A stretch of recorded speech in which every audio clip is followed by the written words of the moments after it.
¿Cómo hacemos para volver a ordenar todo esto de nuevo? Esas bolitas que se nos escapan de la ala, ¿no?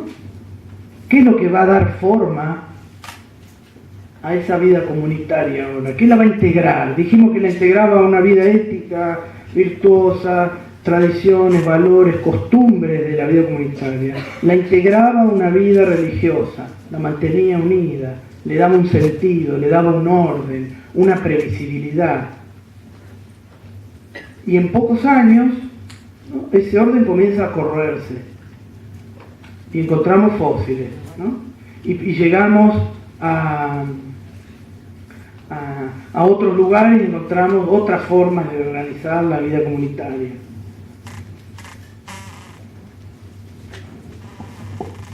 ¿Cómo va a ser pensado ese orden? Si dijimos que era la democracia griega, esa idea de igualdad, que eso en parte, me olvidé de mencionar esa idea de democracia, pero ya pueden imaginársela, si somos todos iguales, todos participamos de esa vida ética, ¿cuál va a ser la forma, ¿no?, de participación, de puesta en juego, de puesta en operación de esa igualdad? La vida democrática, la famosa democracia griega, ¿no? Y después teníamos al poder feudal, al rey. ¿Quién va a estar cuando muera el rey? ¿Qué va a haber? ¿Qué les parece? Va a haber clases sociales, pero esas no son las que van a estar, no es la clase social la que le da organización, sino que hay algo más, que va más allá de la clase, por más que de una lectura marxista. No, el Estado. El Estado moderno.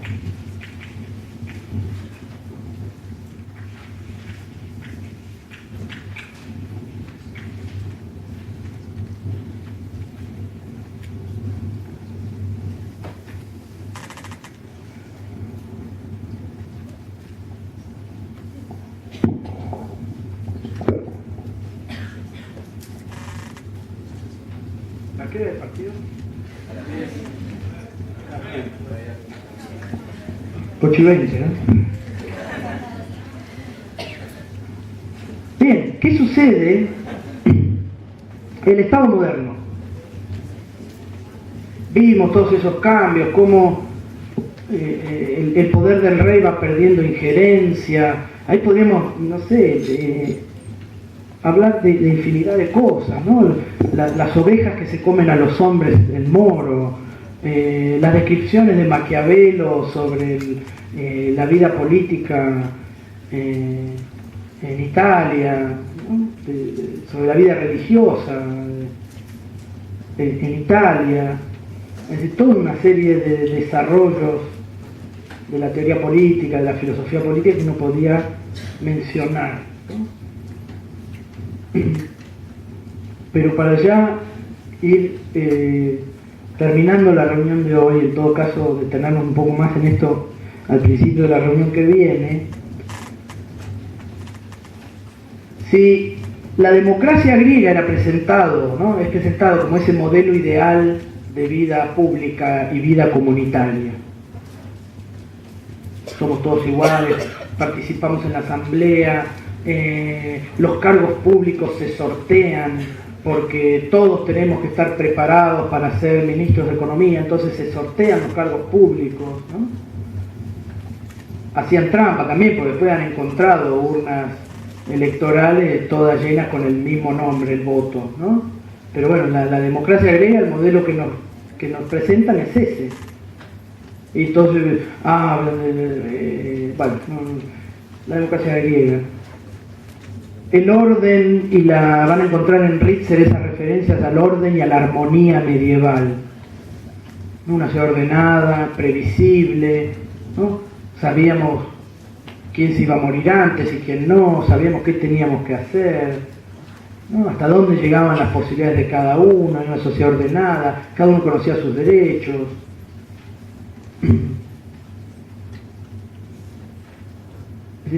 también nos pintan un panorama de una forma de integración social que después se va a ir poniendo en revisión o no, etc.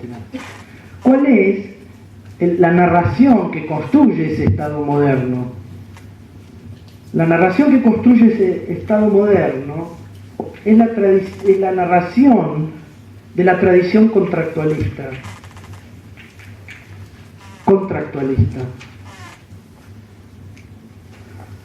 De pensar a esa sociedad como algo que está organizado a partir de un contrato. Ahora, ¿qué necesito yo para firmar un contrato? Partes. Llegar a un acuerdo. Partes y acuerdo. ¿No? ¿Y quién son esas partes que firman un contrato?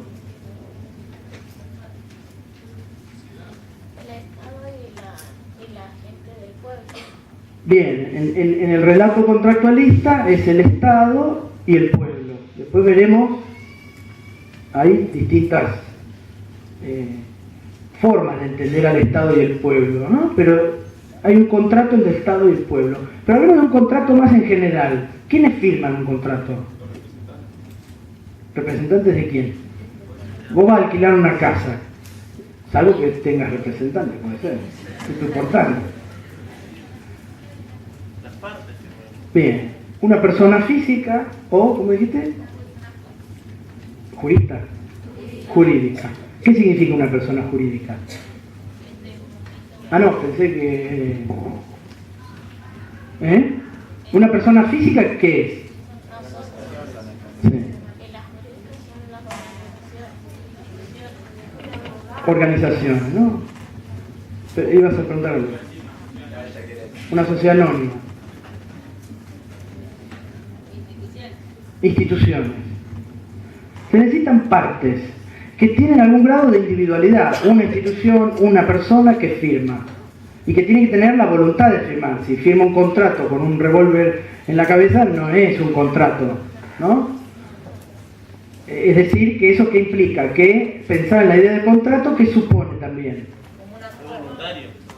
Que es voluntario, ¿qué supone? Que soy como libre. Y además, por ejemplo, yo firmé un contrato con mi sobrino de 3 años, que si yo lograba pararme sobre un pie durante 20 segundos, él me tenía que regalar todos los caramelos que tenía. ¿Sí? ¿Qué supone además? Que sea un contrato justo. Pero la justicia, ¿qué supone? Además de libertad, la compañía levantó la mano, tiene derecho. La otra persona a la que vos le estás haciendo el contrato tiene que tener pleno conocimiento de lo que se va a hacer en ese contrato. ¿Y eso qué supone? Esta idea de logo que hablamos acá, ¿qué supone? Esta flecha horizontal, ¿qué suponía?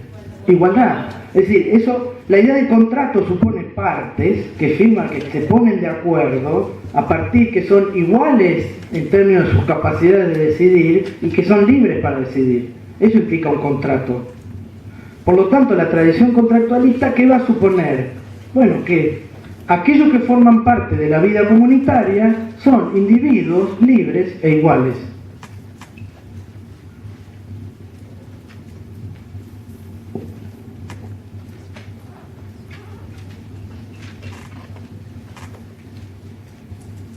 Y si somos todos libres e iguales, ¿quién tiene más derecho a ocupar el lugar del Estado? Dice la tradición contractualista. ¿Quién tiene más derecho? ¿Ustedes o yo? ¿O Guillermina o Betty? ¿Quién tiene más derecho a ocupar el lugar del Estado si somos todos libres e iguales? Nadie, ¿no? Por lo tanto, ese lugar del poder que les vamos a hablar, de que es el origen del Estado moderno, el contrato, ese lugar del poder, ¿quién lo ocupa?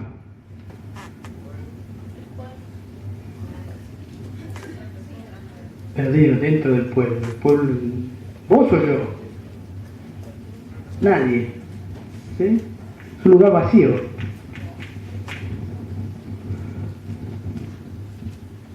En el medioevo no lo ocupaba nadie, lo podía ocupar alguien. ¿Podría yo decirle al rey? No. El cuerpo del rey encarnaba ese poder divino. ¿Sí? Ese lugar de poder es un lugar vacío. Cualquiera de nosotros puede llenarlo, ¿o no?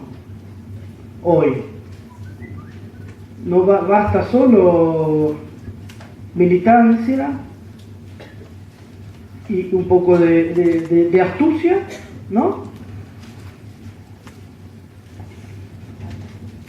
¿Y podemos ocupar ese lugar o no? Bien. Ese lugar está vacío.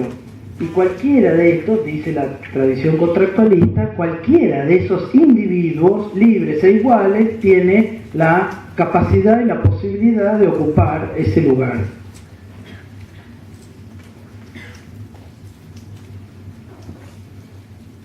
Lo que vamos a ver nosotros a partir de ahora en este curso, ¿sí? Si se quiere, y uno pudiera resumirlo, así como al principio de la clase resumimos que la sociología, las ciencias sociales trataban sobre los problemas de vivir juntos, uno podría hacer el mismo bestial resumen y decir, todas las lecturas que nosotros vamos a hacer durante el año están de alguna manera vinculadas a este problema. ¿Cómo se integra la vida social moderna, para hacerlo más general todavía, si partimos de pensar en estos términos? Individuos libres e iguales que tienen esa capacidad de llenar ese lugar vacío, circunstancialmente. ¿Sí? Uno podría tomar ese mínimo común para pensar muchos de los problemas, si no casi todos los problemas de los textos que vamos a leer. ¿Sí? Empezando por la pregunta básica, ¿somos efectivamente libres e iguales? ¿Somos efectivamente individuos? ¿No? O como decía la compañera recién, vivo en una familia, ya me estoy socializando, recién no hace un rato. Eso ya significa que esa relación entre familia e individuo no es tan directa como la que estamos aparentando decir. ¿Somos individuos con ideas de la vida buena que ya traemos de la cuna? ¿O la vida en sociedad nos va mostrando qué vida buena se nos impone? ¿Elegimos la vida buena o nos imponen una vida buena?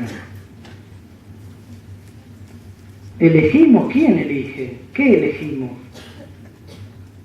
¿Cómo actuamos? Es decir, toda esa serie de preguntas que se pueden desprender de este brutal y superficial repaso de esos tres momentos históricos van a estar presentes a lo largo de la discusión de esos textos, ¿sí?